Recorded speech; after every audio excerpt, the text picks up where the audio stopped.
تازہ ترین ویڈیوز کے لیے چینل کو سبسکرائب کر کے بیل آئیکن اور آل نوٹیفیکیشن پر کلک کریں تاکہ آپ کو ملے ہر اپڈیٹ سب سے پہلے۔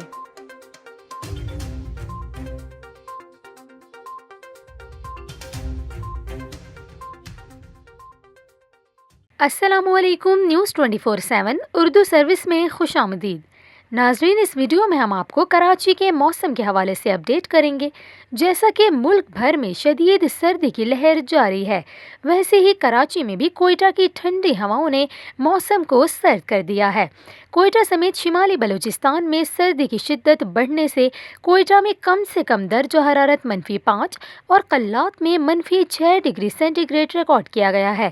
کوئٹہ میں برفباری کے باعث یخبستہ ہواؤں نے کراچی کا رخ کر لیا ہے۔ کراچی میں تیز ہوائیں چلنے کا سلسلہ جاری ہے۔ محکمہ موسمیات کا کہنا ہے کہ کراچی میں آئندہ 24 گھنٹوں کے دوران تیز ہوائیں چلنے کا امکان ہے۔ موسم خشک اور رات میں سرد رہے گا۔ محکمہ موسمیات کے مطابق شہر قائد کا کم سے کم درجہ حرارت 11 ڈگری سینٹی گریڈ ریکارڈ کیا گیا ہے، جبکہ کم سے کم درجہ حرارت 9 سے 11 کے درمیان ہی رہنے کا امکان ہے۔ شہر میں شمال مشرق سے ہوائیں 18 کلومیٹر فی گھنٹہ کی رفتار سے چل رہی ہیں اور ان میں نمی کا تناسب 59% ہے۔